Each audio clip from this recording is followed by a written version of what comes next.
Thank you for listening to Depictions Media Radio.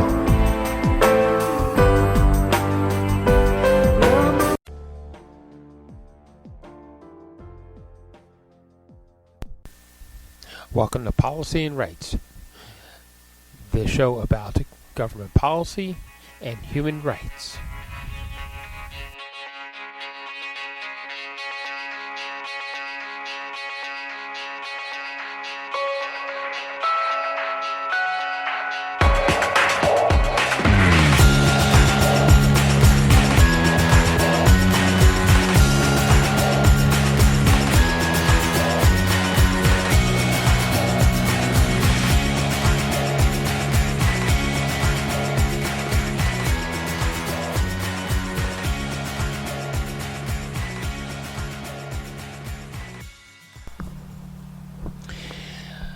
Welcome back to Policy and Rights here on Depictions Media Radio. I'm your host, Michael Clogs.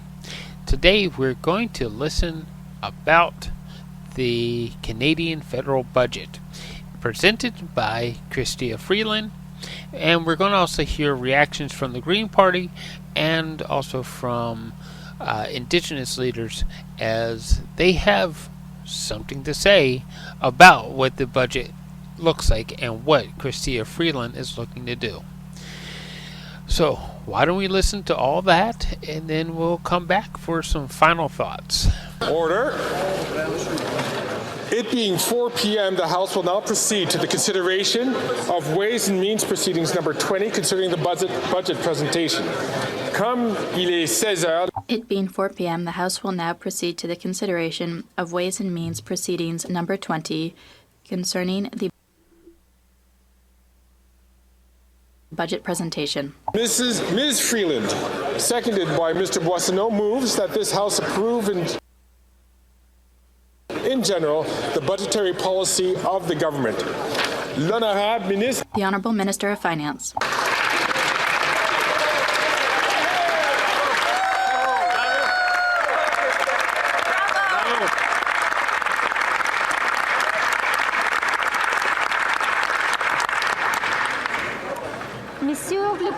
Mr. Speaker, pursuant to Standing Order 83-1, I would like to table, in both official languages, the budget documents for 2024, including the notices of Ways and Means motions. These documents contain details of the various measures. Pursuant to Standing Order 83-2, I am requesting that an order of the day be designated for consideration of these motions.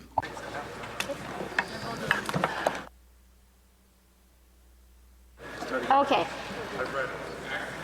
Mr. Speaker, we are acting today to ensure fairness for every generation.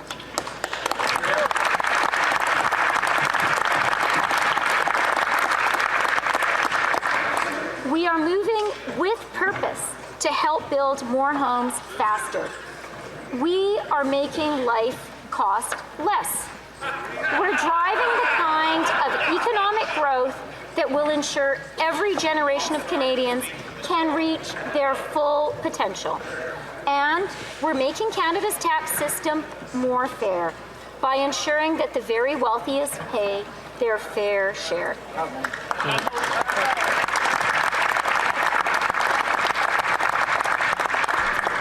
We're doing this because a fair chance to build a good middle-class life, to do as well as your parents and grandparents, or better, has always been the promise of Canada. But today, Millennial and Gen Z Canadians can get a good job. They can work hard.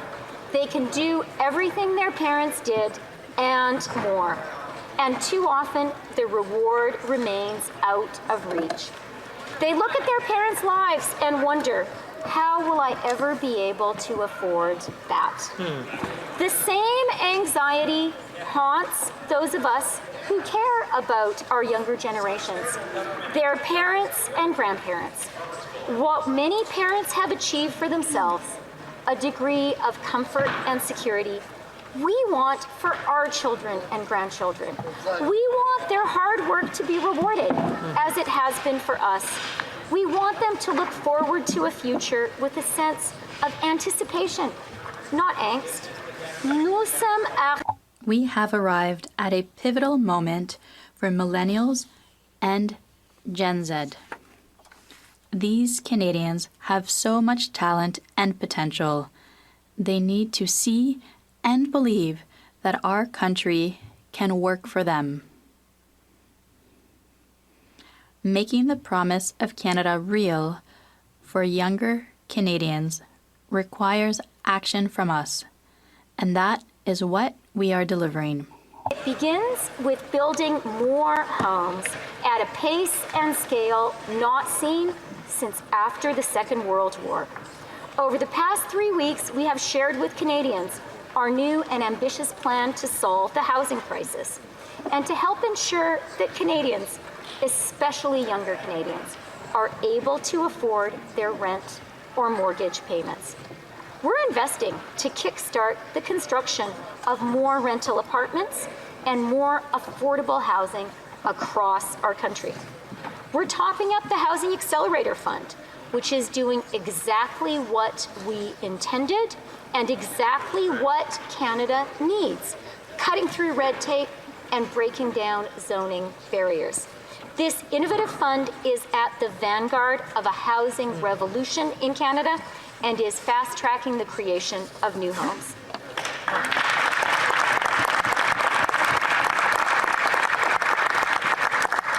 We're making the math work for builders by cutting federal taxes on new apartment construction, breaking down regulatory and zoning barriers, providing direct, low-cost financing, and making more government land available for building.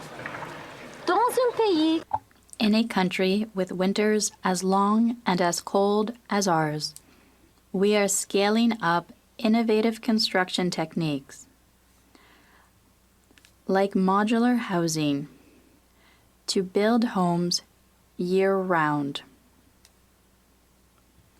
Modular housing makes Canadian homes less expensive and the Canadian economy more productive. To support all this new housing, we are investing in the infrastructure communities need to grow and increasing the number of construction workers by creating opportunities for apprentices and recognizing foreign credentials. We're making it easier for Canadian homeowners to add a basement suite or a laneway house, so middle-class Canadians can be part of the housing solution too. Mr. Speaker, our work to build more homes faster across our country is quite literally an exercise in nation building, a true Team Canada effort.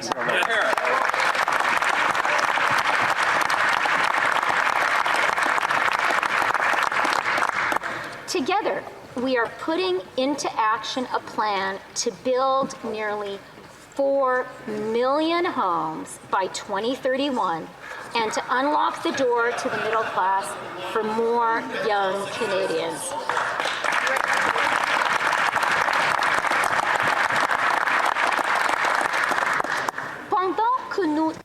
While we work urgently to increase the supply of housing, our government is taking action to bring relief to Canadians, especially younger Canadians, by making it more affordable to rent or to buy a new home. This starts with better protecting renters from steep rent increases and renovictions. It also means making sure they get credit for their on-time rental payments, so they are in a better position to qualify for a mortgage, maybe even at a lower rate, when the time comes to buy their first home.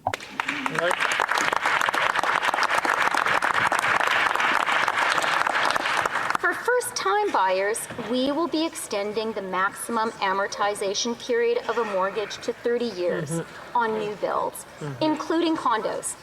That means lower monthly payments and greater opportunity for young people to get those first keys of their own.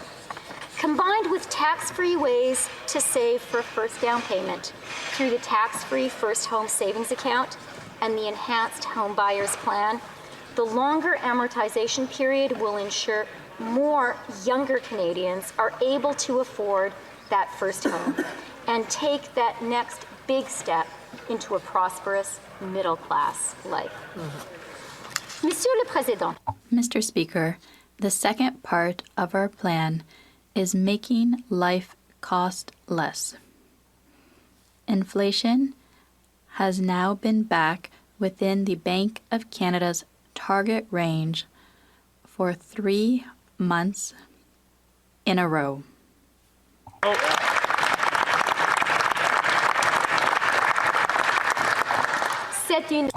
That is good news for Canadians. But more is needed to help reduce the cost of living, to help younger Canadians gain ground. As a government, we've made transformative enhancements to Canada's social safety net.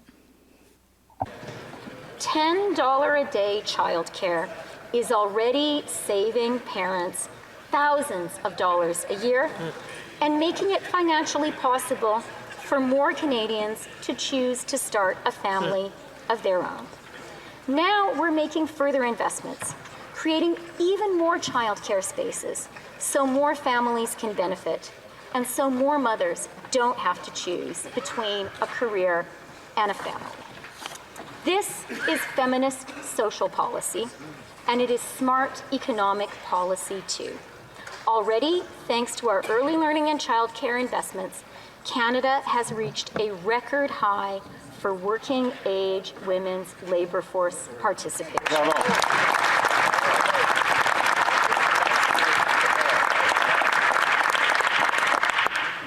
Enrollment started in our new Canadian dental care plan in December, and more than 1.7 million Canadians have already signed up.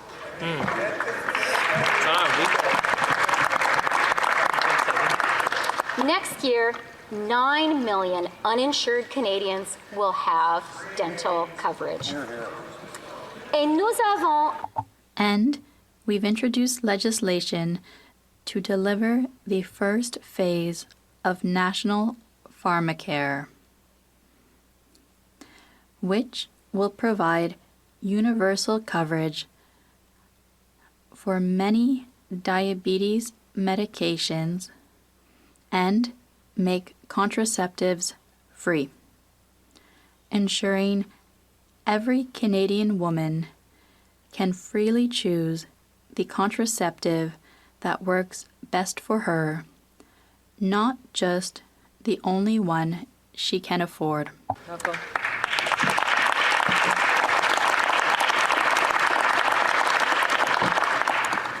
Mr. Speaker, free contraceptives are central to a woman's right to control her own body. That is a fundamental woman's right. It is a fundamental human right. Bravo.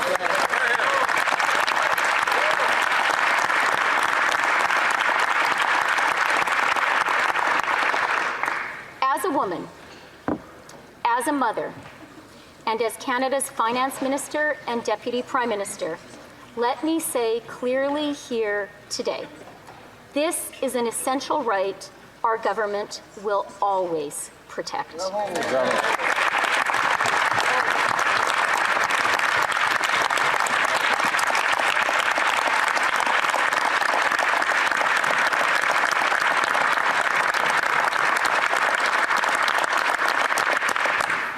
Women in other countries, our friends, our neighbors, are losing their right to control their own bodies.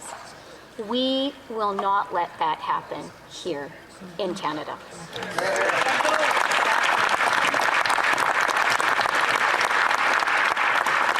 Our government's transformative investments are having a meaningful impact, helping every generation save money.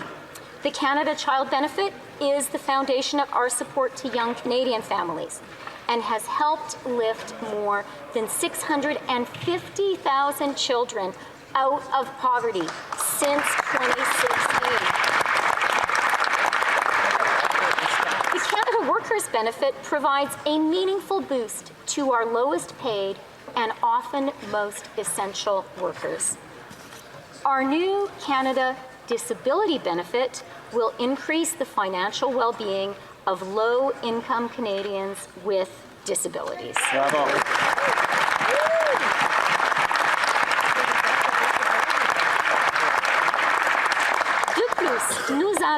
And we will launch a national school food program, working with provinces and territories.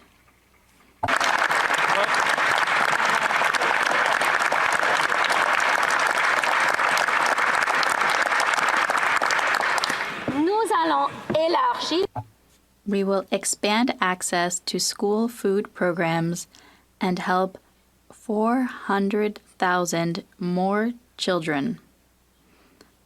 Yes.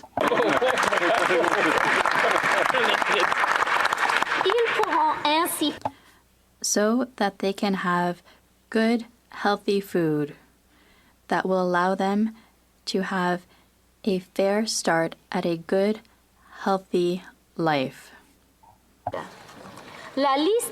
The list of supportive, cost-saving measures goes on, Mr. Speaker. The GST credit arrives every 3 months to put some extra money in the pockets of millions of Canadians.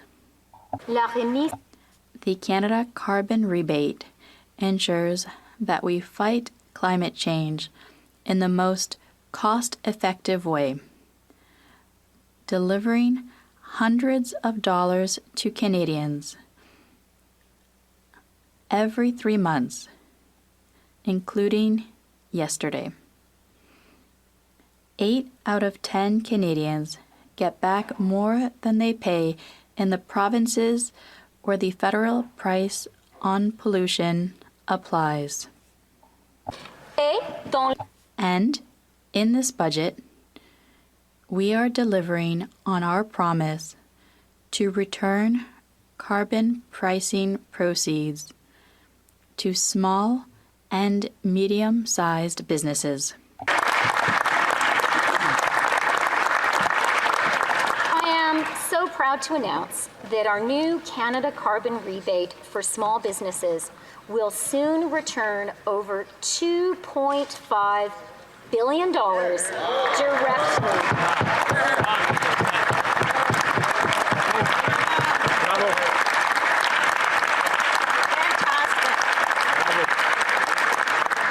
That's right, over $2.5 billion directly to about 600,000 small and medium-sized businesses. This real, meaningful support is a testament to our commitment to Canada's small businesses.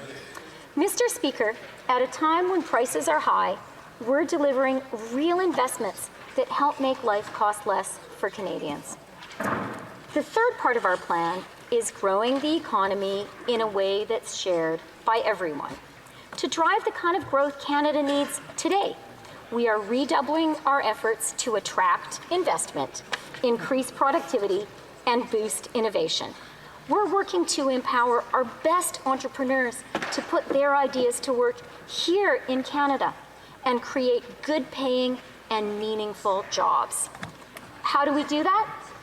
Well, to quote one of our country's great philosophers, we need to skate to where the puck is going.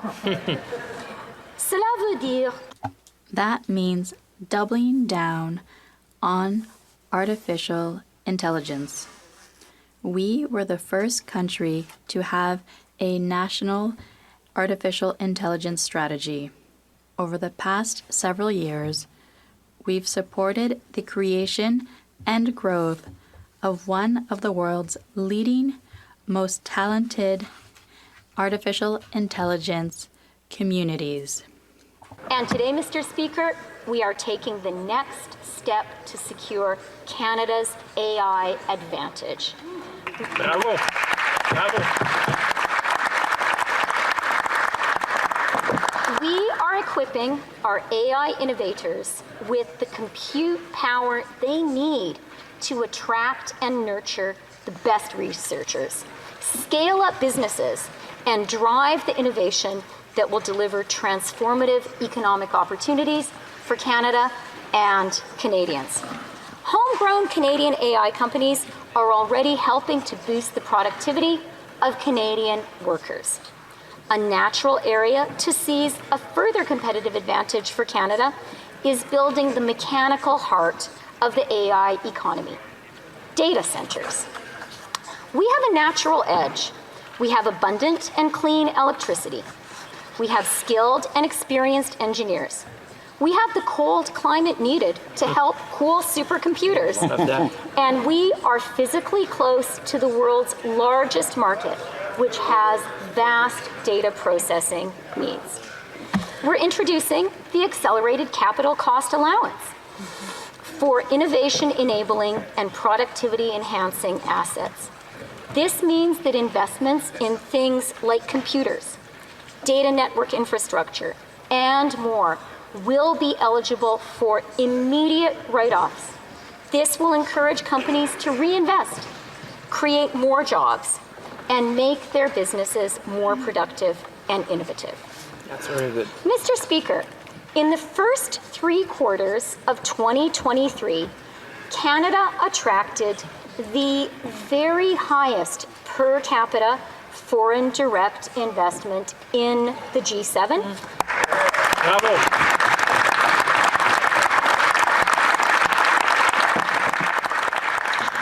And the third most total FDI in the world.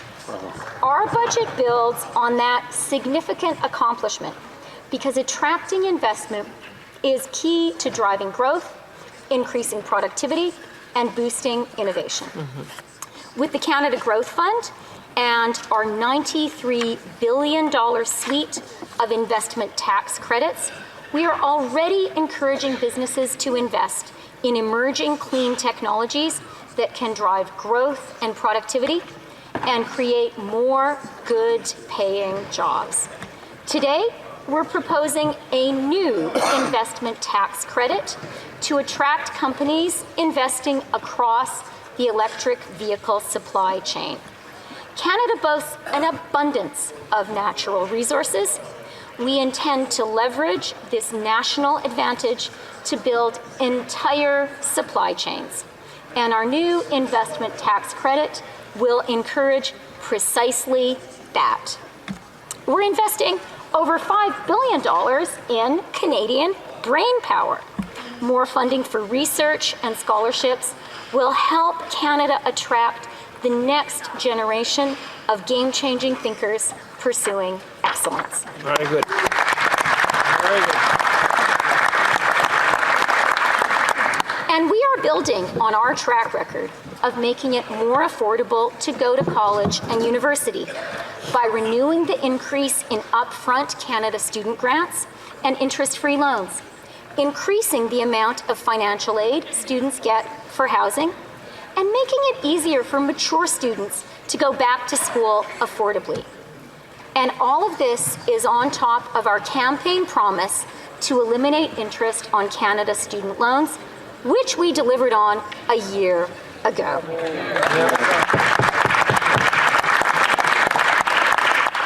Notre nouvelle.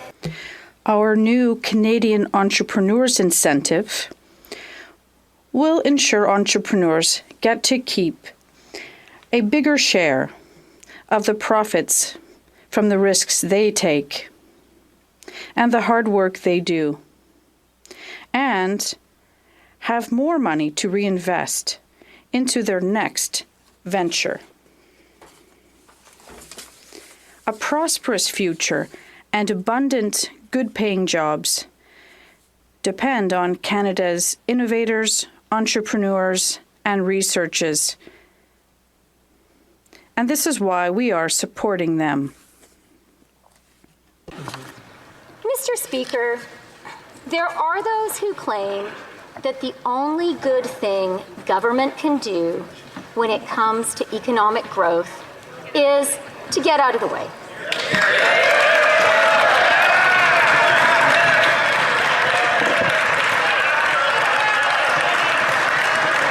That's why you sit there, guys. That's why they sit there. Well, Mr. Speaker, I would like to introduce those people who just cheered, to the talented tradespeople and the brilliant engineers who last Thursday made the final weld.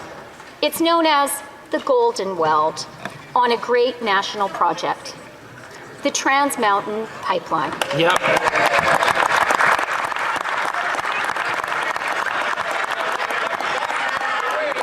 That's right. That's right. Mr. Speaker.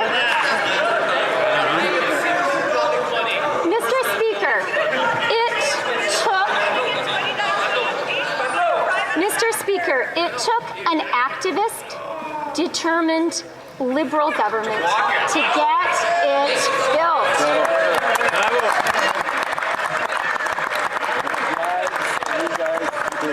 And last week, the Bank of Canada estimated that this project alone will add 1/4 of a percentage point to Canada's GDP. Bravo. Bravo.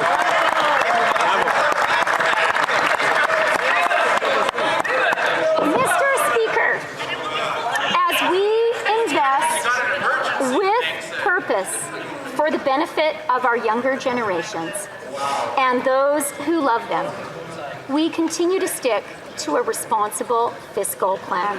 As part of that plan, in the fall, we set 3 very specific fiscal guideposts: maintaining the 2023-24 deficit at or below $40.1 billion, lowering the debt to GDP ratio in 2024-25 relative to the 2023 fall economic statement, and keeping it on a declining track thereafter, and maintaining a declining deficit to GDP ratio in 2024-25, and keeping deficits below 1% of GDP in 2026-27 and future years.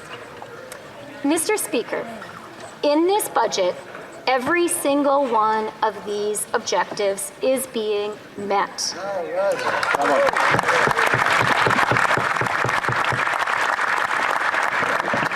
As is our fiscal anchor, a declining federal debt to GDP ratio over the medium term. In fact, Canada has the lowest deficit and net debt to GDP ratios in the G7, as recognized in our AAA credit rating.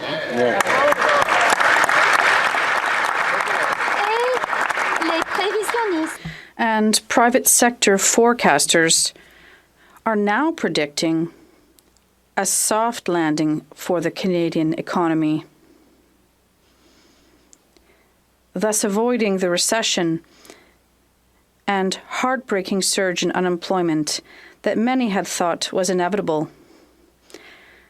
Canadians know how important it is to responsibly manage a budget in the face of rising costs. And they rightly expect their government to do the same.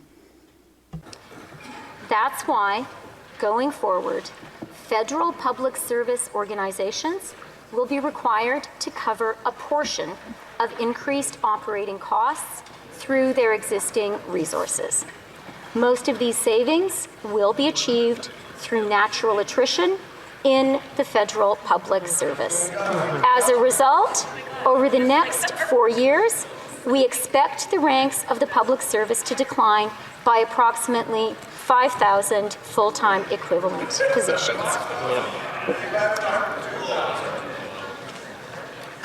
Mr. Speaker, to responsibly build a fairer future for younger Canadians, we need to make sure our tax system is fairer too. In Canada and around the world, the 21st century winner-takes-all economy is making those at the very top richer, while too many middle-class Canadians are struggling just to avoid falling behind. The job of our tax system is to lean against this structural inequality, to fund investments in the middle class, especially in young Canadians, by asking those who are benefiting from the winner-takes-all economy to pay a little bit more. Today, our tax system doesn't do that.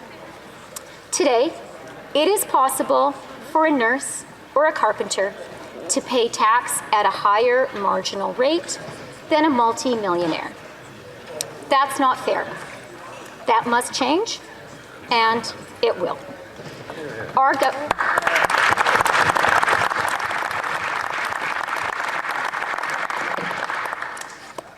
government is raising the inclusion rate to 2/3 on annual capital gains above $250,000 for individuals.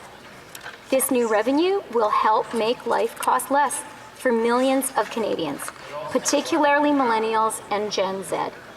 It will help fund our efforts to turbocharge the building of more homes. It will support investments in growth and productivity that will pay dividends for years to come. So, who will pay more? Well, Mr. Speaker, most Canadians have no capital gains in a typical year, so they won't pay more. The first $250,000 in capital gains every single year enjoyed by each individual Canadian will be taxed at the current rate. Individual Canadians enjoying this substantial annual gain won't pay a penny more. The lifetime capital gains exemption, an amount fully exempt from taxation, will be raised to $1.25 million. And this change will not, of course, apply to the sale of Canadians' principal residence, which is and will remain fully exempt from the tax on capital gains. Only 0.13% of Canadians with an average annual income of $1.4 million will pay more on their capital gains.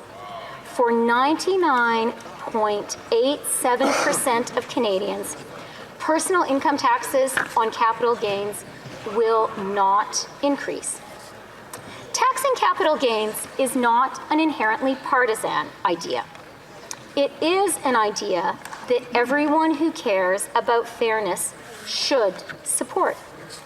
In fact, the idea of taxing capital gains in Canada was first broached by the government of Prime Minister John Diefenbaker and his Royal Commission on Taxation, chaired by Kenneth Carter. And Prime Minister Brian Mulroney raised the capital gains inclusion rate to 75%, higher than the rate we're establishing today.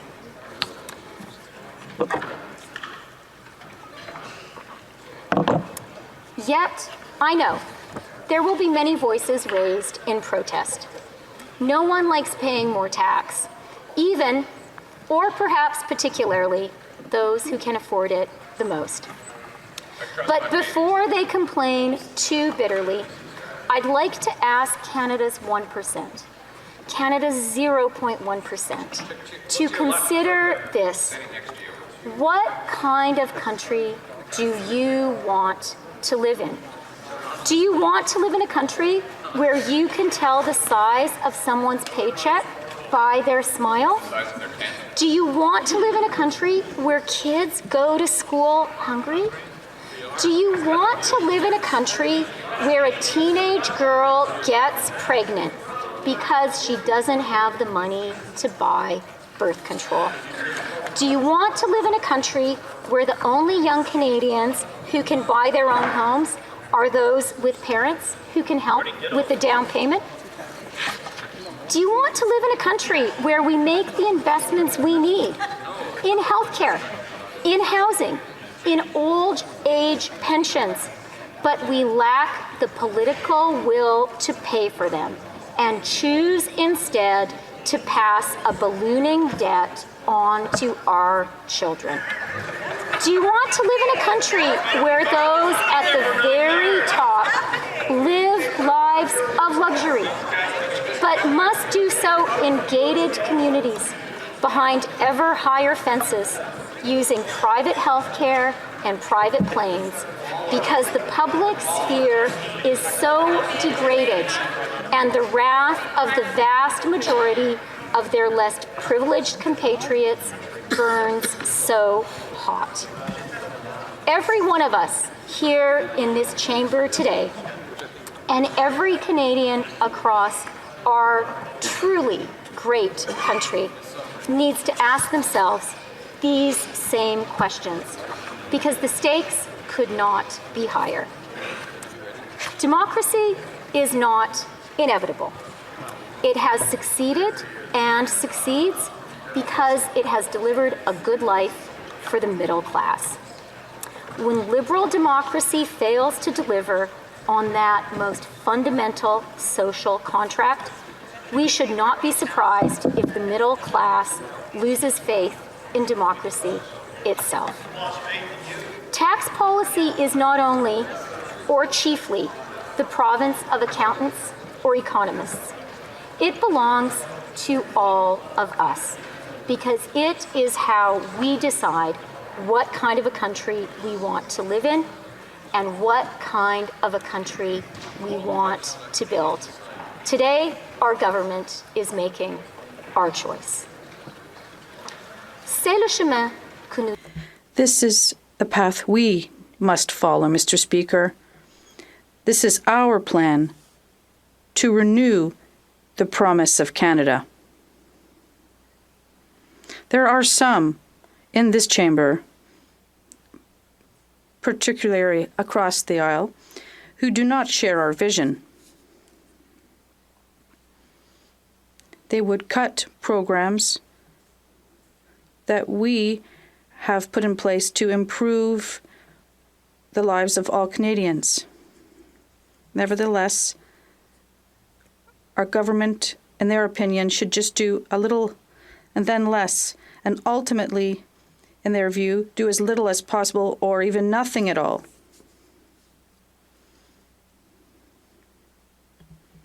They ripped up early learning and childcare. And as housing minister, the current leader of the opposition only got a handful of homes constructed. It was our prime minister, not a conservative, who actually got a pipeline built.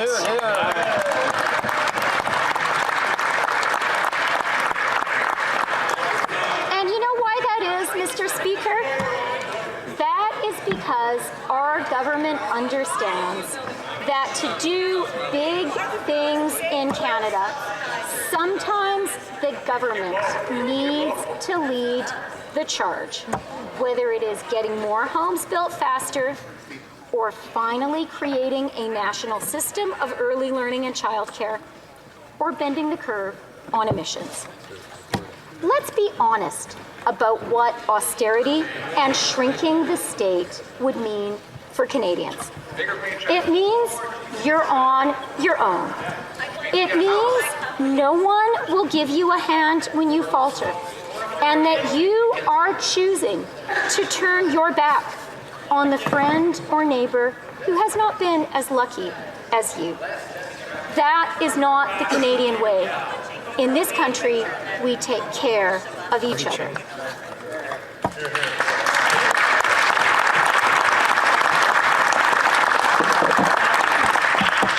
Mr. Speaker, to make a positive difference in people's lives, to get big things built, to get big things done, you need more than a slogan, more than a rhyme or two. You can't hop on pop your way to a better country. To make a difference in people's lives, you need a plan. Canada needs action, not indifference. We are acting. The times call for building up our country, not sitting on the sidelines. We are building. Today, we say to our younger generation and to those who care about them, we are putting all the power of government to work for you. We will build more homes. We will make life cost less. We will grow our economy in a way that works for everyone. Together, we will unlock the door to the middle class for more Canadians and renew the promise of our great country. Thank you, Mr. Speaker.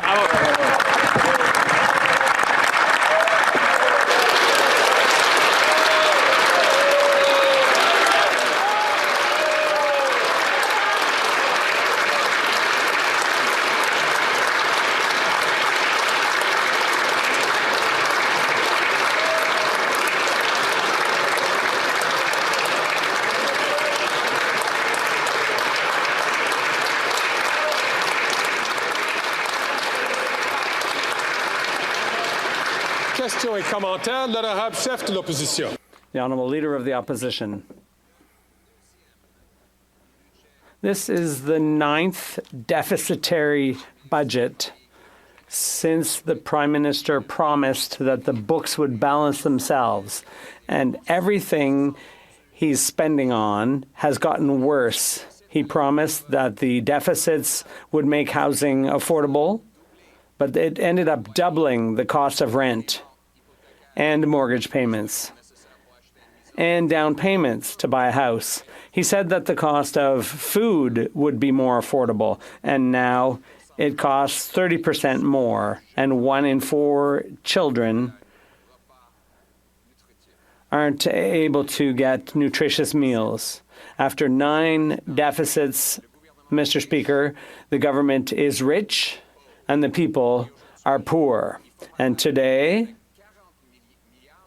they're doing the same thing over again with $40 billion worth of inflationary deficit.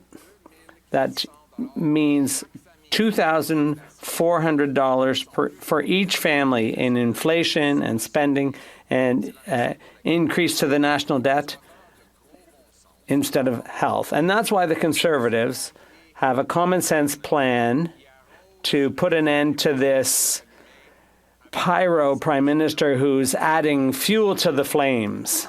9th deficit.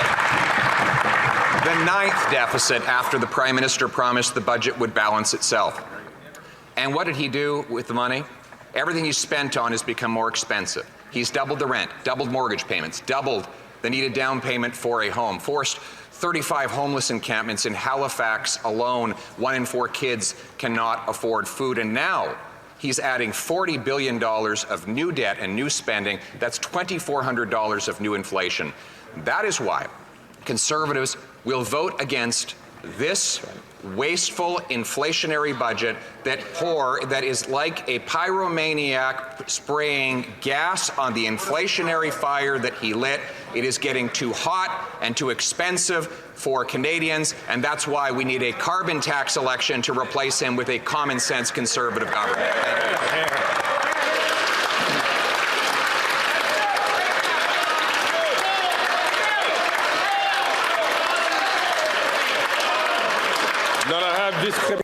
The Honourable Deputy Prime Minister and Minister of Finance. Much, Mr. Speaker.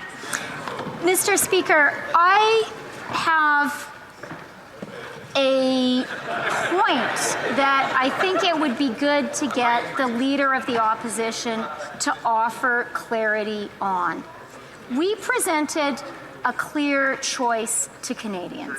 We said to Canadians, we believe that we need the power of government to get things built for young Canadians, to get things built for the people of Alberta who needed the pipeline that we got built.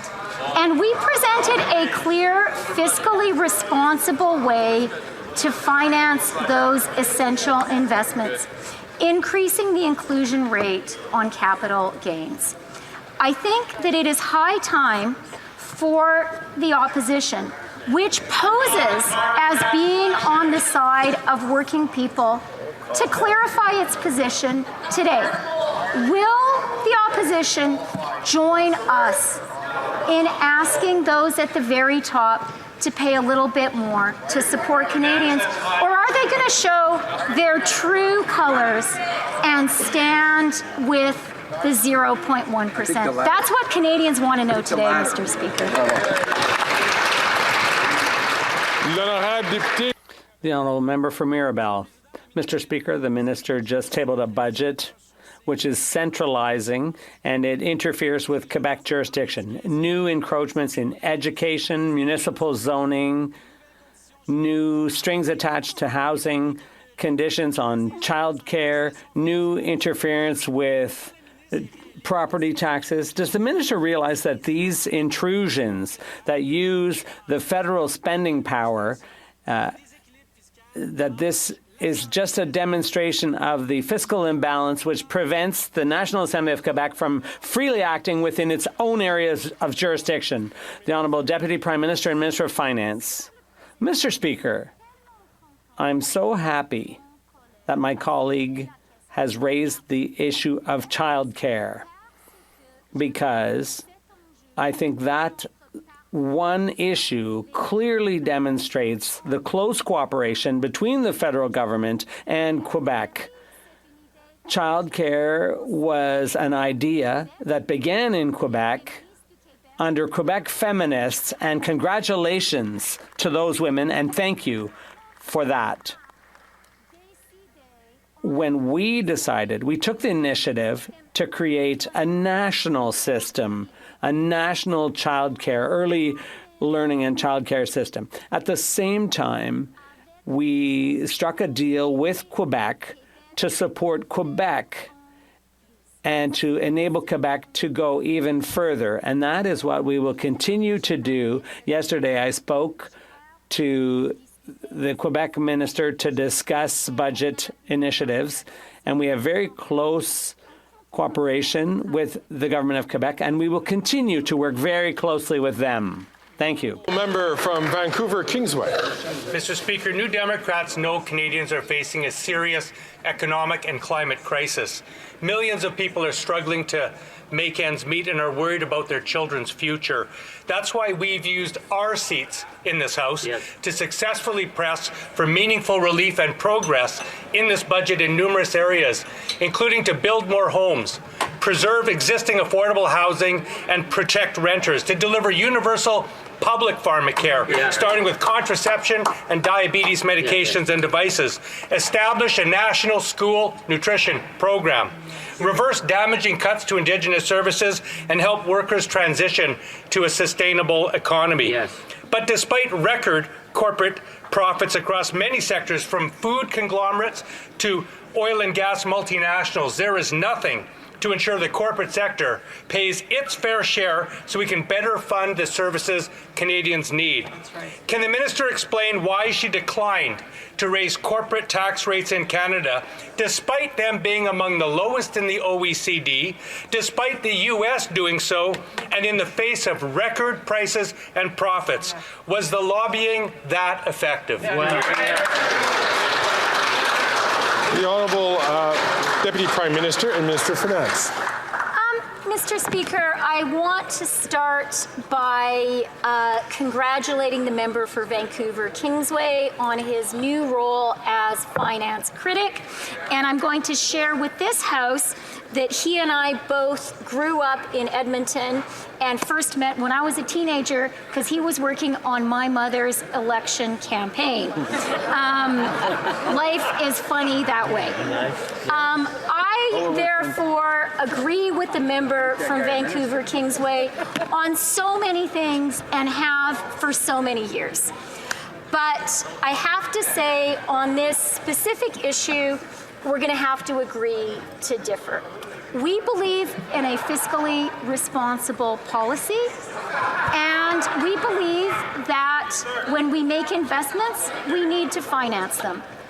We also believe in fairness, and we believe a fair tax system is essential to build a fair country and to deliver fairness, particularly for young Canadians.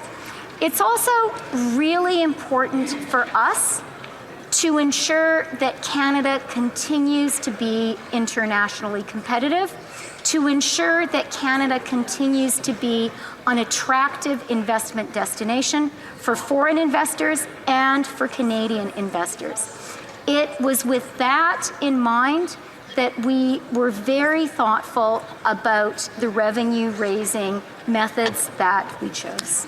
Yeah. We have time for a very brief question from the member from Calgary, Forest Lawn.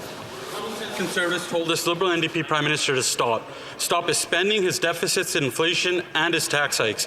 But this Prime Minister blew right through that stop sign, dumping $40 billion of fuel on the inflationary fire that he started. This photo-op budget is going to do nothing for average Canadians who can't afford a home and groceries today. Will the Finance Minister tell us how much each Canadian household is on the hook for the $54 billion of just interest charges on this Prime Minister's debt? An equally brief answer from the Minister of Finance and Deputy Prime Minister. Let me just share then with the member opposite the good news that we got today, which is that inflation for March was 2.9%. For 3 months in a row, inflation in Canada has been within the Bank of Canada's target range. Thanks to Canadians, that is very good news for our country. Reprise du débat, resuming the Honourable Leader of the Opposition.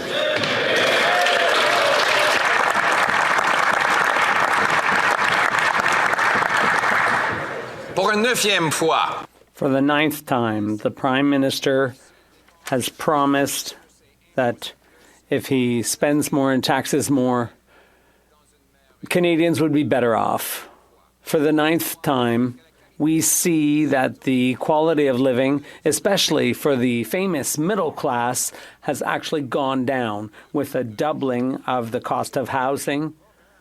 And after big government programs for housing were started, 1 in 4 children aren't getting enough food to eat, according to the government itself.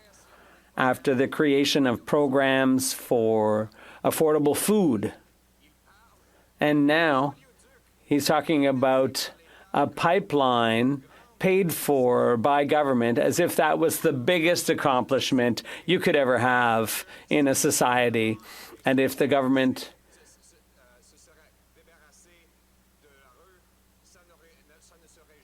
were not to have intervened, this never would have happened. This project is 500% over cost, and the money to pay for that has gone to Texas, another example of massive waste. And that is why Conservatives, with their common sense plan, will be voting against this budget and will be voting in favor of a carbon tax election, which will allow Canadians to choose a party that will cut taxes, build housing, fix budgets, and stop crime. That's our common sense. Okay. And a 9th consecutive deficit, with the budget still not balancing itself.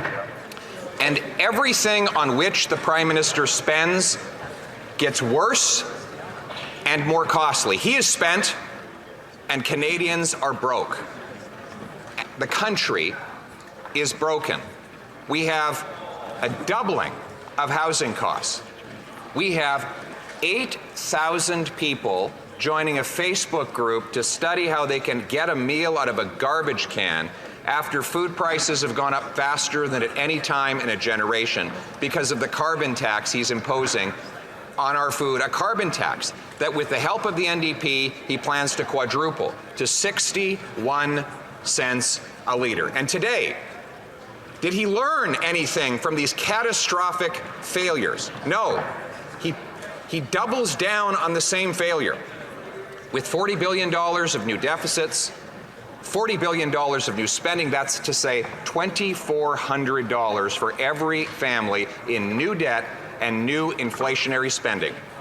And now, for the first time in a generation, we're spending more on debt interest than on health care. That's money for bankers and bondholders rather than doctors and nurses. Right. And the great example of how wonderful government can be, given after a tremendous theatrical pause, was the government's purchase of the Trans Mountain Pipeline. What would have happened if the government had just gotten out of the way? Asked the finance minister. The answer is the thing would have got built with private money rather than $30 billion of taxpayer bailouts. That's right. In fact, a project the Prime Minister said would cost $5 billion is up to $30 billion. Wow. Mr. Speaker, that is 500% over budget. It is $2,000 in costs for every single Canadian family for a project the private sector was going to be building on its own, and the company that was going to build it bought out, taking the money to Texas, where they're building Texan pipelines with Canadian dollars. All of our X's are in Texas, Mr. Speaker. And then, to close it off, we got some of the most hair-raising ideological fervor from the minister, who says that what Canadians really need is a stronger government.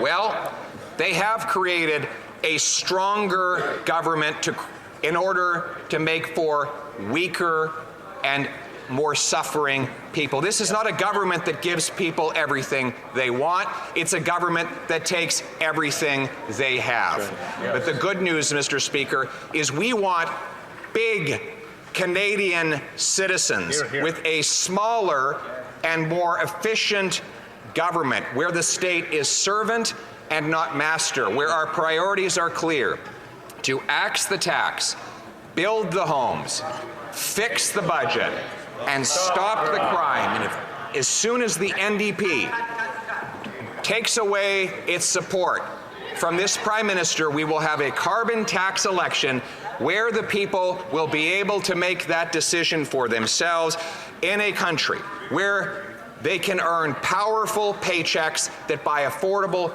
food, gas, and homes in safe neighborhoods. The country that we all knew and still love, a country based on the common sense of the common people, united for our common home. Your home, my home, our home. Let's bring it home.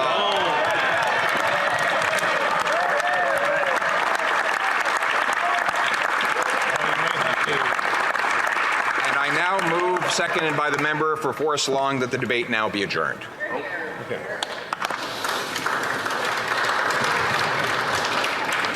Mr. Poilievre, seconded by Mr. Holland, moves that the debate now be adjourned. Mr. Poilievre, appuyez. Mr. Poilievre, seconded by Mr. Hallan, moves that the debate be now adjourned. Pursuant to Standing Order 83-2, the motion is deemed adopted and the House stands adjourned until tomorrow at 2 p.m. pursuant to Standing Order 24-1. Pursuant to Standing Order 83-2, the motion is deemed adopted and the House stands adjourned until tomorrow at 2 p.m. pursuant to Standing Order 24-1.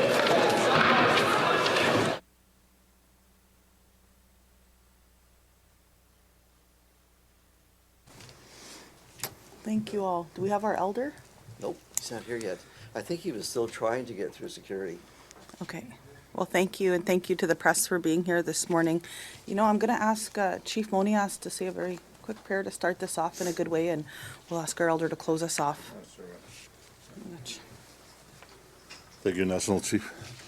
Listen, temat nanaskamat nano sa pitigaruta tian mutamaga ipagitit sunio. Naskamaano mantume nano sa isia questa merpanigayon tipiskotta mak minetta petago argentinimena nagaganumse nasiati spanigoma hagoyo tasketi tinikiak sundiamana e peminigoyak hagimina utataya taskinanak sana me gotagaya sagmina sana me ndinimanak in Jesus name we pray, amen. Thank you, Chief, for the opening prayer. Chimigwech, that's always so important to our people. That's what gets us through some of these hard days and hard history that we've all faced together. I know that our prayer and our faith has always carried us through, so I want to thank you for that. I also want to acknowledge that we're on the unceded and unsurrendered territory of the Algonquin and Anishinaabe people, and I want to thank them for welcoming us here today. I also want to thank you for attending today, each and every one of you, to discuss the 2024 federal budget that was released yesterday. I want to recognize Regional Chief Mitchell, my colleague who stands beside me, who will be speaking shortly, in particular about some of the housing and infrastructure elements of the budget. And I also want to acknowledge our chiefs that stand here with us. They're at the front line, and I think that it's important that we hear from them. I also want to thank our dedicated team at the Assembly of First Nations for working together.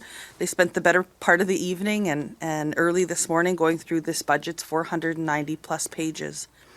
And we want to start by saying that we are welcome and appreciate new investments proposed for First Nations health, children, education, and for the new business loan guarantees program for large projects. However, analyzing the budget's proposals for housing, policing, roads, and water fall far short of closing the long-standing infrastructure gaps that create so many difficulties for First Nations people. Last week, the Assembly of First Nations and the federal government co-released a report identifying the infrastructure gap among First Nations to be over $350 billion. Earlier this month, Canada's Auditor General released 2 reports detailing a distressing and persistent pattern of failure in federal First Nation housing and police programs. These reports, with the result of the Saskatchewan mass stabbing inquiry, demonstrate long-term investments and fundamental shifts in approach are required over an extended period. Unfortunately, we are not seeing that here today. We did not see that in yesterday's budget. So we will be reaching out to the Prime Minister and the Deputy Prime Minister to discuss a path forward. Given our special relationship, I expect the First Nation component will be implemented with each of the budget's major investments announced yesterday. We will also be talking with representatives of the opposition parties on what is missing from this budget. We've reached out to Pierre and to Jagmeet as well, and we will be reaching out to all other political parties later this week. And we will be inviting the Prime Minister and the Deputy Minister to attend our National Assembly in Montreal, and of course here in Ottawa next December, to explain their budget choices directly to chiefs who are at the front line. So today we will be renewing our call for the Prime Minister to organize a First Ministers meeting over the coming year to address these long-standing issues and facilitate an open discussion about how to keep reconciliation moving forward for the future prosperity. And so now more than ever, we need to be working together in a good way to make sure First Nations and Canada achieve our full potential by working together, pulling together, and continuing on the path of reconciliation, which unfortunately I did not hear in the speech yesterday. And I think that there needs to be a renewed commitment towards that and a renewed commitment to partnership. And so I'm going to next ask my colleague, Regional Chief Brendan Mitchell. Thank you. Thank you, National Chief. And good morning, everyone. Nice to be here on Parliament Hill on a sunny morning. Cold, though. I'm glad I wore a coat when I came in this morning. So my name is Brendan Mitchell. I am the Regional Chief for Newfoundland, but I'm the policy or portfolio holder for housing and infrastructure at the Assembly of First Nations. I want to thank National Chief Cindy Woodhouse-Nipinak for important and insightful words today. We really appreciate her as a leader of the Indigenous people of this country. And I would like to also acknowledge Chief Monias for his opening prayer this morning. I'll begin by echoing the National Chief's words on the disappointment with the federal budget that we heard about yesterday. While the budget does cover some areas, including health, education, children, and yes, provides for business loans guarantees, the budget does not make significant investments for First Nations need to see, particularly in the critical areas of housing and infrastructure. This country is facing a housing crisis, and sadly, our communities make up a significant portion of those facing inadequate and, yes, unsafe housing. And we can tie in a whole bunch of things with that, including homelessness, the need for improved water situations in our communities, and many other related issues. The recent report of the Auditor General on First Nations housing made clear that the cost of not making investments on behalf of First Nations will have long-term consequences. Adequate housing is a human right, and our communities deserve more than failed promises. The federal government's distressing pattern of failure must be addressed through real partnership and recognition of our rights to self-determination. More action, more investments are needed. We have to do more than just words. We urge government to remember and honor their legal, treaty, and fiduciary obligations to First Nations and all Canadians by fully investing in the solutions developed by First Nations for transformative change. And transformative change requires constant and sustained investments. Now is the time to build on the progress to date and to continue to work together to advance First Nations priorities. Reconciliation can pave a way towards a more inclusive and equitable economic future for all First Nations, and yes, Canadians included. I was expecting to see what I refer to as a reconciliation budget yesterday. I'll say it this way. What I expected to see was a reconciliation budget, and we did not see it. I remember being with the Prime Minister in large meeting rooms, 2 times at least, where he stated that my main or first priority as Prime Minister is into Indigenous people of this country. And I really was hoping to see more. We talk about reconciliation. It suggests moving forward together in the spirit of mutual respect and positive change. We're not seeing a lot of positive change. And the change we need with respect to housing and infrastructure in this country on behalf of Indigenous people and communities requires a faster pace of action. In a recent interview I had with another media group, I was asked the question, how do you feel about the likelihood of closing the infrastructure gap by 2030? I didn't need much time to reflect on my answer, but my view is that we're going to be far from having a closure of that gap by 2030, and I expect the gap will even further widen as we go forward. Anyway, my fear and concern is that we're going to be in a worse position in 2030, in 2035, and 2040 by what's been happening in terms of the relationship with this government and our own communities. There's a lot of work to be done. We have to bring the well-being of our people and our communities to a much greater level and meet. That's what's happening in our non-Indigenous communities and to non-Indigenous people in this country. So thank you very much. I appreciate this opportunity, and maybe we'll have some questions in a bit. Thank you. Thank you. We have our third speaker will be Grand Chief Kathy Merrick from the Assembly of Manitoba Chiefs. Following her will be Grand Chief Abram and then Chief Monias. Thank you.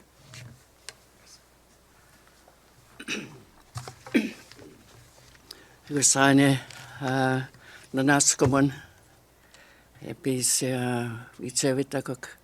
I'd like to acknowledge the traditional territory that we are on today, and that we be able to give thanks to our relatives for allowing us to be here to be able to do that. And so we know that Canada's budgetary process is a critical tool in shaping the nation's future. And yesterday, Canadians heard how the federal government plans to spend resources for the coming months and years. Yet this process is marred by a glaring omission. And I was there yesterday to be able to hear, and I did not hear any words pertaining to reconciliation, unfortunately. The exclusion of First Nations treaty partners. We are the treaty partners with the Crown. We are the only people that have a treaty with the Crown as First Nations people. As the backbone of Canadian history and identity, these partnerships and nation-to-nation agreements demand inclusion and respect in budget preparations, in discussions, in Treasury Board submissions. I don't even know if there's a Treasury Board, and decisions. Canada's budget should reflect its commitment to reconciliation with First Nations. And we have heard the word time and time again from governments, from leaders, from Prime Minister, and we need to ensure that we understand the meaning of reconciliation. Those are empty words that I've heard, and it's unfortunate that we have to hear the words without any meaning.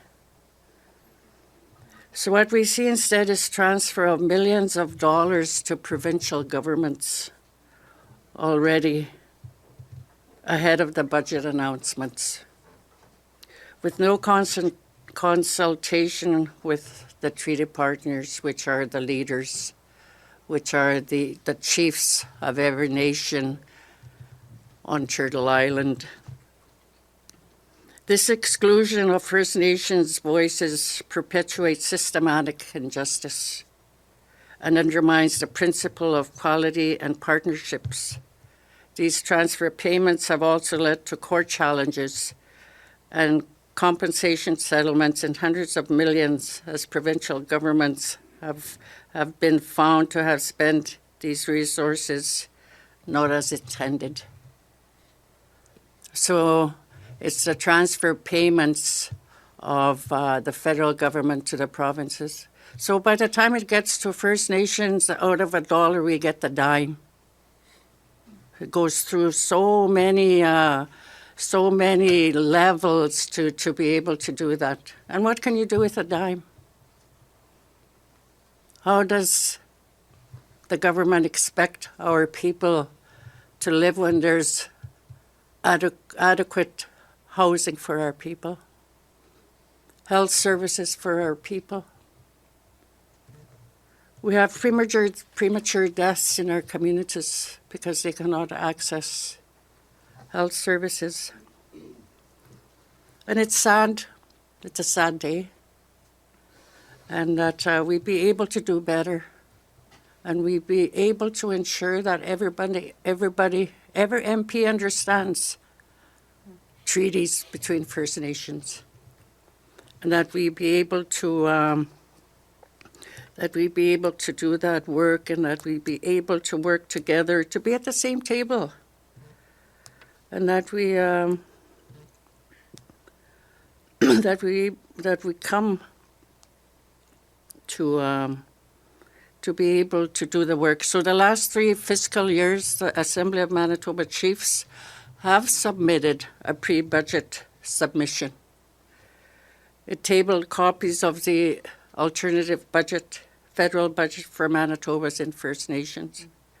But this work has clearly articulates the financial costs, improving the well-being of First Nations in this province, the province of Manitoba, is overlooked and given no consideration. We do the work, we have experts that do our work that are able to compile this data, and we send it off to everybody, but it doesn't seem to reach anybody's ears, so that has to change. So Canada prioritized investments in First Nation-led initiatives and capacity enhancements efforts. Empowering First Nations to govern their own affairs and develop their economies is essential for building sustainable, prosperous nations. So we need to be able to do that. So in conclusion, Canada's budgetary process must recognize and honor its treaty obligations to all our people.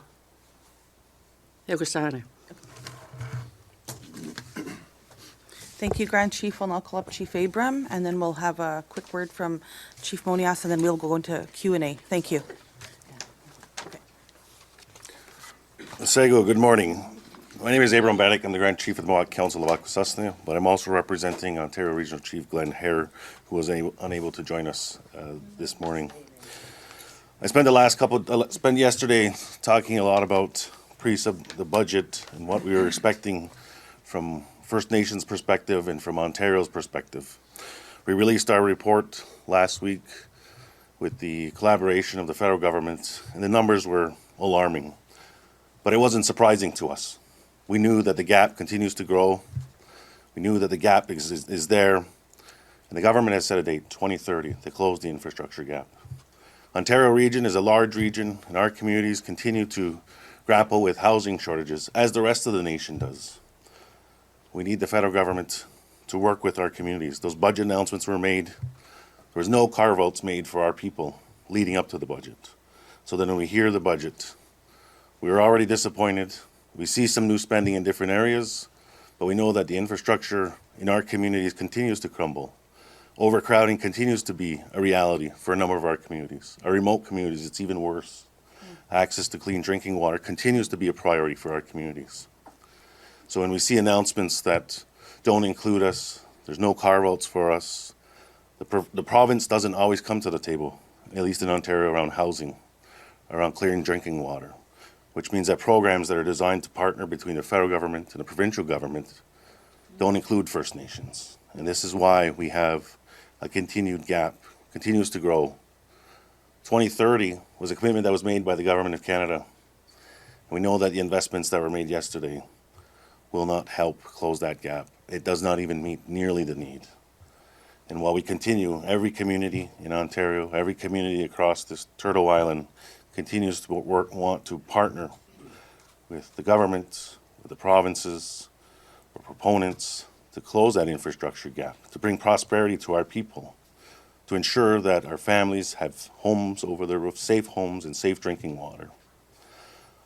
Today, we are here to share that message and to continue to share with Canadians that there's an obligation, there's a historic relationship between our people coast to coast, through treaties, through wampums, and that we continue to call on the government to live up to those obligations. So, down we go. Thank you. Thank you for keeping it done. Chief Monias. Thank you, everybody. My name is David Monias. I'm Chief of the Sovereign Nation, Pimitsikamak, and witnessed the budget reading yesterday. We were told yesterday that there would be good news and there would be bad news. Good news for Canada, bad news for the First Nations. That's what it comes down to, literally.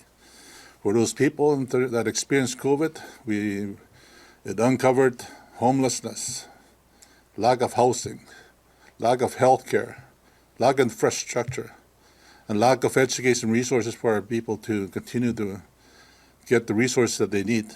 That didn't happen. That was not addressed yesterday, in my view. I wish it would have been better news for us. But we continue to challenge the government to prove me wrong. What I'm saying is wrong. But the money that's been set aside is right now going to be put on the table. It's just slightly out of our reach. And we're going to fight as First Nations, fight amongst each other for that scrap of money that's there. Well, what's being put to us. That's what it comes down to. And I'll be fighting for every piece I can get as well for my community. We have 2,000 people on the homeless list that need homes. And those homes need infrastructure. They need water and sewer, clean, running, reliable water to maintain our health and wellness in our communities. I was hoping for better news when I came here. But we continue to fight. We continue to fight for our people, for every scrap of money we can get to make sure our people are healthy, that they live longer, they live in a good lifestyle with healthy homes, not rundown homes. And I was hoping for more investment in economic development so we continue to prosper through economic development and give jobs and businesses for our people. So then we don't have to keep on begging for money. Anyways, that's all I have to say. I wish I was standing here, something could happen down with Troy, but I'm not. So with that, we will continue to encase the government as usual and continue to advocate for our people to make sure that they get the best possible deal they can get with whatever's left in there. Thank you. I'll take questions.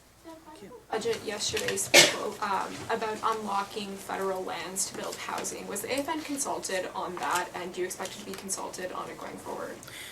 We were not consulted, and I know that our entire team was talking about that this morning. Our legal people were in the, and I mean the problem with that. I'm going to ask actually Chief Abram. He can answer that, and he's been through that process. So.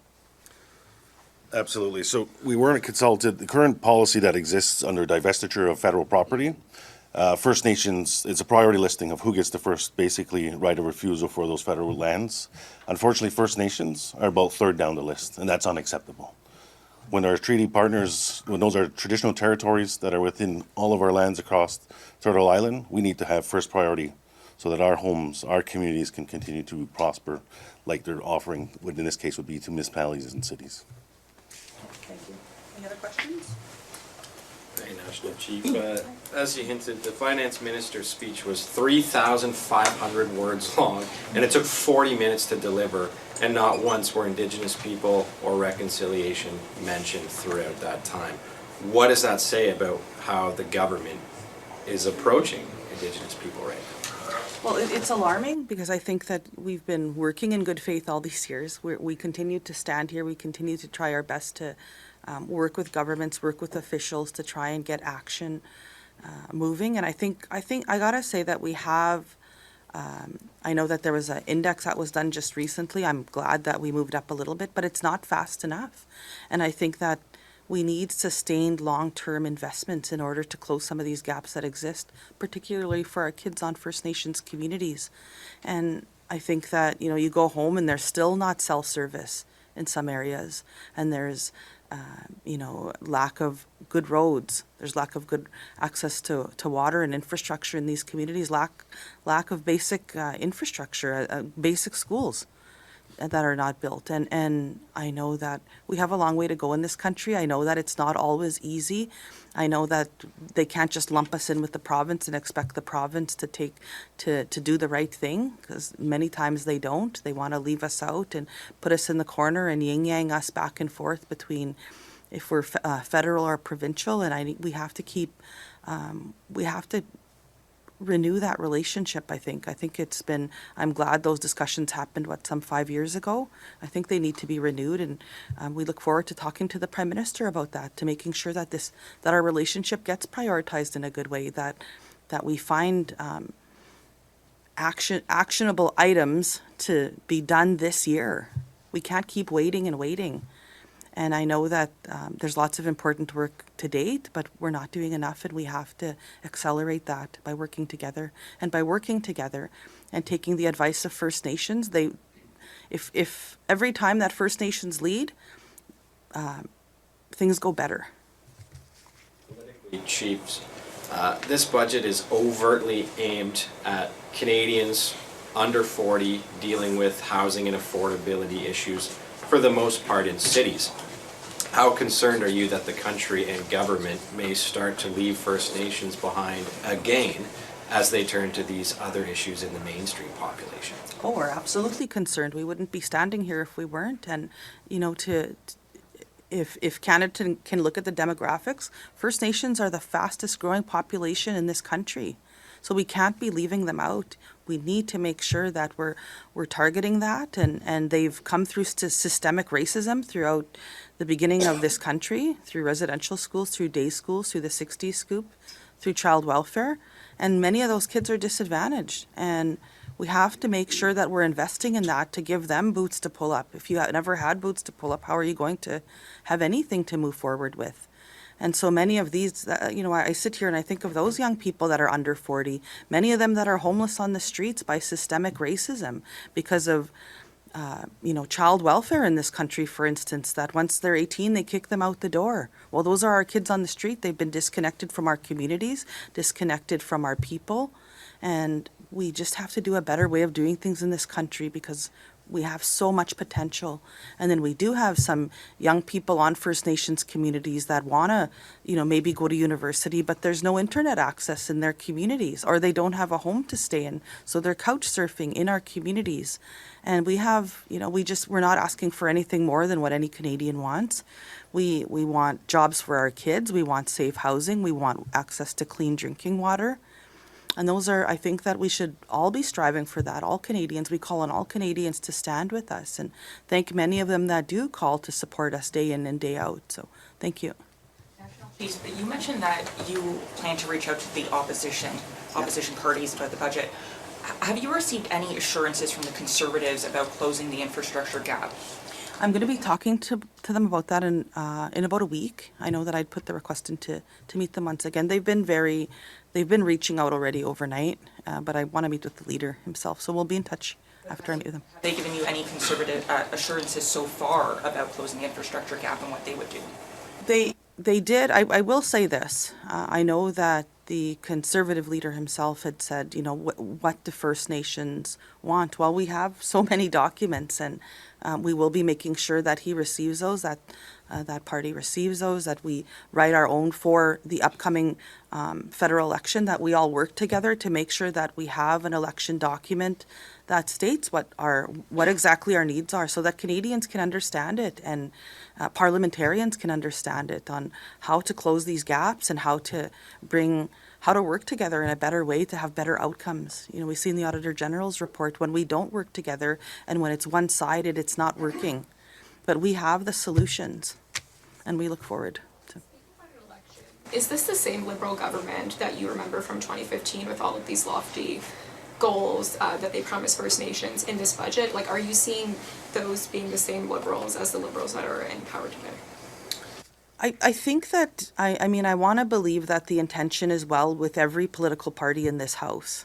I was with a whole bunch of them yesterday, and it was nice to talk to them. But at the same time, we need action, and they need to start. I think there's a bureaucracy out there that people that are there for 30 plus years in government, and we have to work with those people, and I think that they have to realize that this is a new era as well, and we look forward. We have the solutions. Come to the Assembly of First Nations, come to our communities, and if they're stuck on something, pick up the phone. It's that easy, and we'll be there to help to try and mitigate some of these issues that exist on health or housing or education. About missing and murdered Indigenous women and girls measures.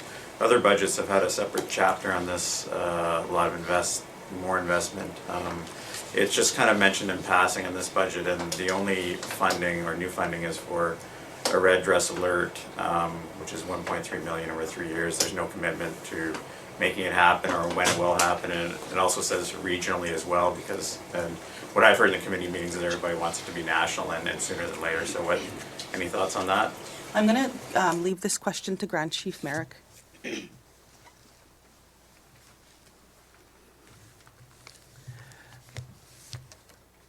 The MMIWG within the province of Manitoba, we had to negotiate over a year with both the federal and provincial government to get to where we're at in terms of them agreeing to search the landfill. Over a year. It was back and forth, but we do appreciate the fact that they have a commitment of $20 million from the federal government and then $20 million from the provincial government. So, and in terms of the red dress alert, it's something that is being led by one of the MPs, the NDP MPs for the national and Manitoba is participating, but it impacts First Nations. This red dress alert, it doesn't apply as to what the national chief has said. Not every First Nation has connectivity in the province of Manitoba, so there's about 20 First Nations that don't have that. So so these are the things that we need to air out and to be able to speak to. Thank you. And I also had a question about the $5 billion in loan guarantees. it says natural resource and energy projects. I think to a lot of people that means oil and gas projects.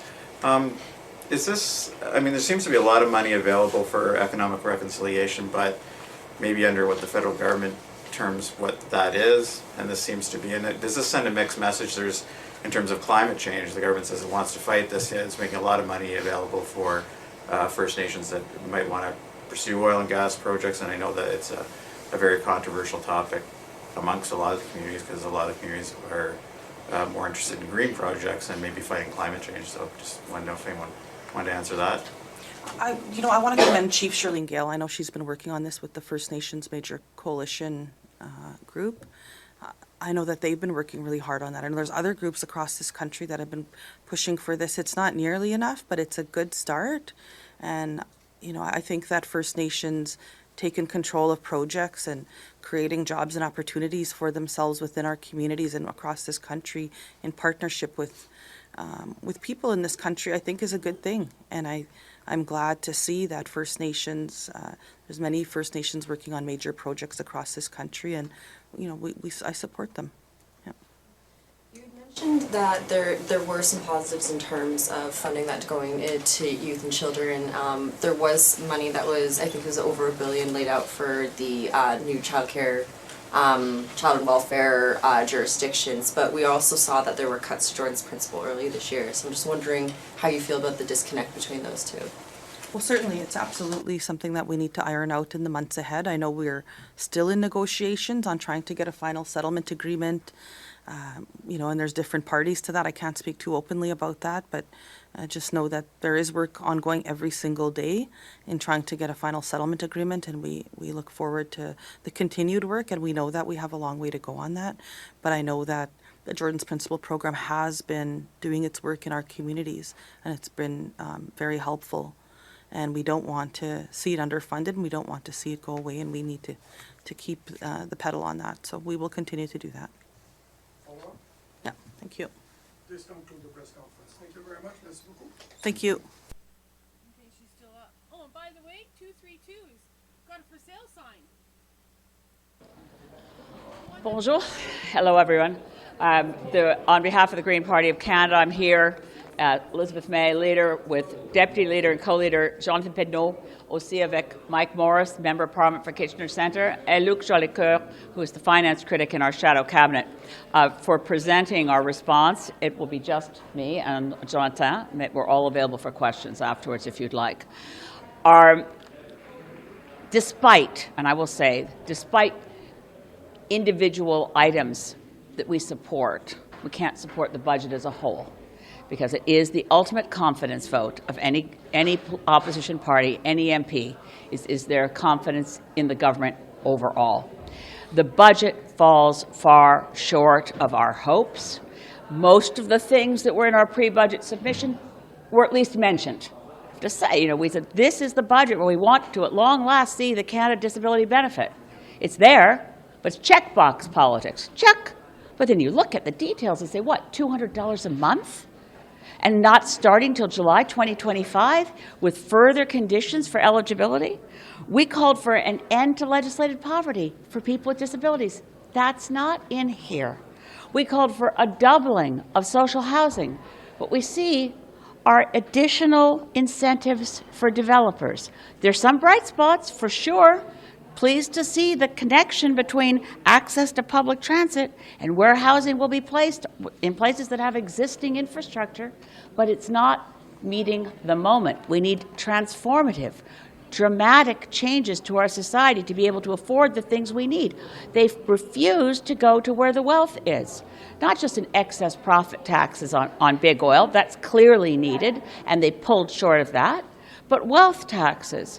The top wealthiest, fewer than 100 families in this country, have more wealth than 12 million Canadians. We didn't used to have such a big gap between the very rich and the lowest part of our economic ladder in this country. It's one of the things I loved about looking at our stats compared to other countries. But the gap between the richest and the poorest has grown, and this does not address that fundamental question of economic justice. So is it fair? The question we ask is it just? And where is the justice? We're promised universal pharmacare. It's not in here. There's 2 classes of medical supports, not even a prescription drug, in terms of access to birth control. And yes, wonderful for families that are dealing with diabetes.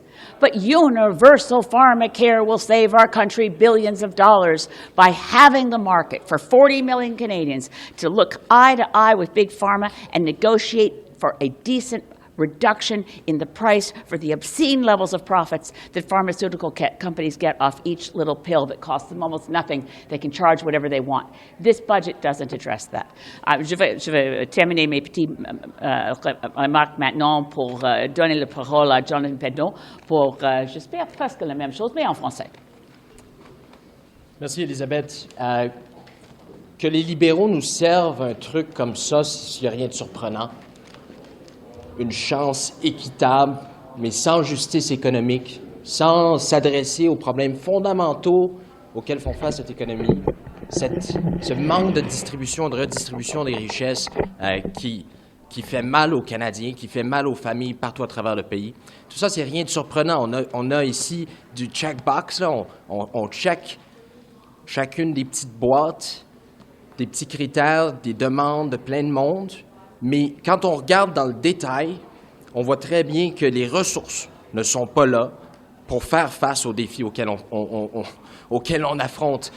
qu'on affronte à tous les jours. Ce qui est surprenant, par exemple, c'est de voir les néo-démocrates sembler aussi satisfaits de l'extraordinaire travail qu'ils auraient fait avec les libéraux pour sensiblement, apparemment, régler les problèmes de fond auxquels font face tellement de familles qui sont en misère partout à travers le pays. Ça, c'est surprenant. Ce qui est encore plus surprenant, c'est de voir les libéraux aussi qui nous disent depuis des années qu'ils vont finalement adresser des enjeux d'équité intergénérationnelle. S'il y en a un enjeu d'équité intergénérationnelle, c'est bien la crise climatique. Et pourtant, encore aujourd'hui, on reste loin, loin, loin de ce qui est nécessaire pour faire face aux enjeux qui s'en viennent vers nous à une vitesse extraordinaire. Alors, 1 million pour la préparation pour identifier les événements extrêmes, météorologiques extrêmes, 1 million par année, c'est des peanuts. C'est un budget de peanuts qu'on nous donne aujourd'hui. Les néo-démocrates sont contents avec ça. Les libéraux nous offrent ça, c'est pas surprenant. C'est une firme de communication, sans doute, qui aura écrit leur budget. Mais pour les Canadiens, ça reste un budget qui va être, malheureusement, bien en deçà des attentes de bien du monde. C'est pour ça qu'on va voter non. Merci. Et je vais ajouter seulement que sur la crise des femmes autochtones, that's just one other example where you think, okay, the red dress alert, we've debated it, we want to see it. 1.3 million over 3 years? Contrast that with the immediate 47 million for the crisis in auto thefts. I'm afraid they haven't identified the urgency of crises that face Canadians, not in terms of economic fairness, of addressing the gap between the rich and the poor, et aussi pour la question de justice intergénérationnelle, comme Jonathan a dit. We have higher expectations and deeper needs in this country than this budget addresses. And any one of us is available for questions. Merci beaucoup.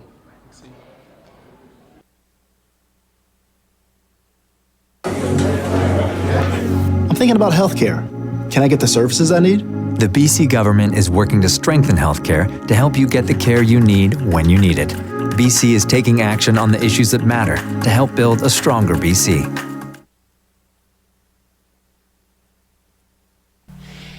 Okay, final thoughts. Here it is in a nutshell, guys. This is my take on it, my reaction to everything. Chrystia Freeland says very early in her speech, in her presentation, that they are trying to make life a little more affordable for Canadians. They're trying to make life less expensive. Well, I don't know. You want to find out expensive? All you got to do is go fuel up your car, and you find out that the price that you're paying at the pump is mostly tax. It's a carbon tax, it's you name it kind of a tax that is actually being applied to every liter of fuel that you purchase. But where does that money go to? And that's kind of where the point lies. Where is the money going to? I don't disagree, nor do I really agree with carbon pricing. But how effective is carbon pricing if the tax is actually paid by the average working class person?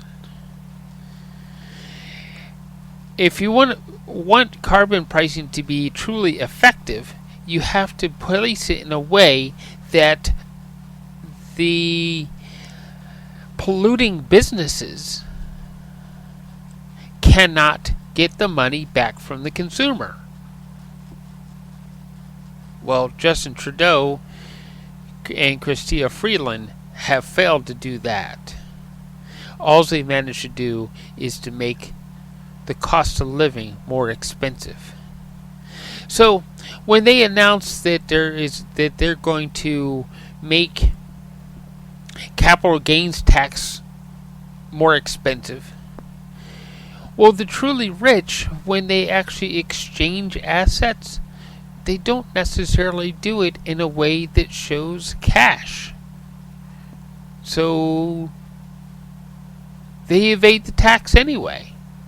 So who is actually going to pay the capital gains tax? It's going to be still back to the working class, maybe the upper working class, those that are making, say, about $200,000 a year when they go to sell their home, when they go to sell a condo, or if they sell a vehicle or something like that. It's not going to affect the big CEOs of the country. It's not going to affect the upper echelon executives. They want us to think that it will, but at the end of the day, it's the working class people, the middle class people. They're going to take up the tax and have to pay it all. It is the middle class people that are going to suffer with a more expensive way of life. And it's going to be less affordable. So, thank you for listening to us today, and I hope that you learned something from listening to all the budget talks and those who reacted to it. And find that subscribe button wherever it is so you can get more updates about what is happening in our world and what we can possibly do about it just by casting a vote.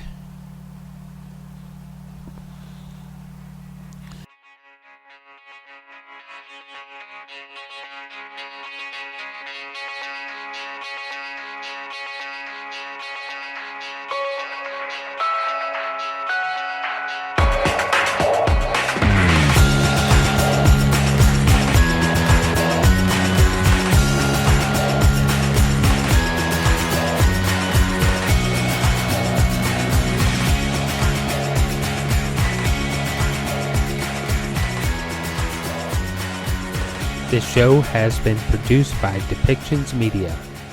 Please contact us at depictions.media for more information.